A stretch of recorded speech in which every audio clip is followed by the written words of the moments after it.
as promised, back at you once again, Rants and Raves, where the only thing PC is going to be what I'm going to use to edit what I'm talking about. I'm going to try and stay real positive, stay on the raving side. And when I do that, I'm going to kind of talk about myself, because I was kind of a raving lunatic, and I should probably be ranting about that. Last weekend, my two kids played in a mini-mo tournament. It was the first time that I've sat as a parent on the sideline at a tournament that I wasn't running and had to watch my own kids play. And I was crazy nervous inside. And I'm texting back to the facility talking about how we're going to change the program, we're going to do this and we're going to do that, and I was moving even faster than I'm moving right now. And as the day went on, I slowed down a little bit. I calmed down a little bit. Maybe that's because my kids did pretty well. They both won at least a round, and one of my kids won the consolation. But I thought about it, and I said, wow, this is what parents have gone through all the time for this entire 20 years that I've been coaching. I have a new empathy for them. And so I've got to rave about sane tennis parents, because it's got to take everything that you have to sit and watch your kids struggle and not just be a raving lunatic. Good reason to get them going real early, where maybe the expectations aren't quite as high. So we're spending a lot of time on our red, orange, and green program. I promised you that I was going to talk to you a little bit about the tech way that we go about doing red, orange, and green here. And I'm going to grab a racket and a ball real quick. One of the things that we find is very important is understanding tactics of space and how to create space, particularly as it comes to serving. So one of the things which we do starting at red is something where we just get one player to serve the ball into the box.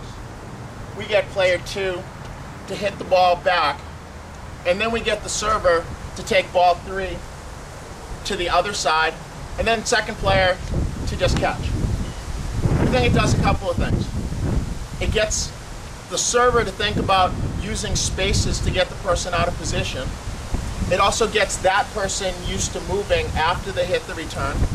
And it gives a good sense for both the server and the returner of how good the quality of their shot was based on the other person's ability to either handle it or catch it.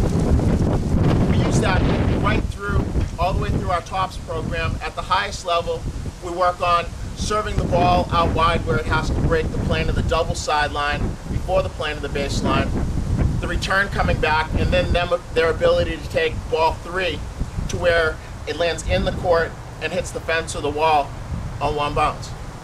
It's a challenge. They have to do it 9 out of 12 times at the highest level. Nobody's done it yet. We're looking for it in the future. So now I'm going to get back to that parent thing again.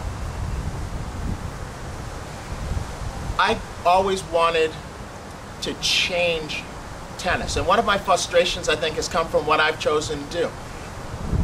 Although I love working with parents who played college tennis and now they have their kid playing, what is of even greater joy to me is working with families where there is no tennis culture in their family.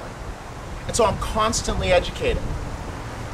One of the groups that I found hardest to work with is the Asian community, because they value education and things at such a high level and sport at not such a high level.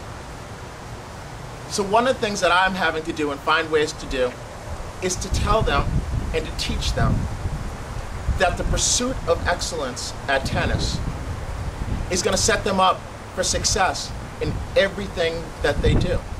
That the test prep course that they take, or have their kids take, which raises scores 1, 2, 3%, doesn't have nearly the value to a Harvard or Yale as being top 10 in the country and the experience that they've gone through in order to do that. I think when I can figure out how to clarify that message and put it out, we'll have the answer for the Asian community. When I come back next, we're going to talk more about 10 and under tennis. We might talk about some other communities that either have a tennis culture or don't have a tennis culture, but which we're trying to bring forward as we try and make tennis in the United States reflect the demographic and socioeconomic population of the country. Till then, peace out.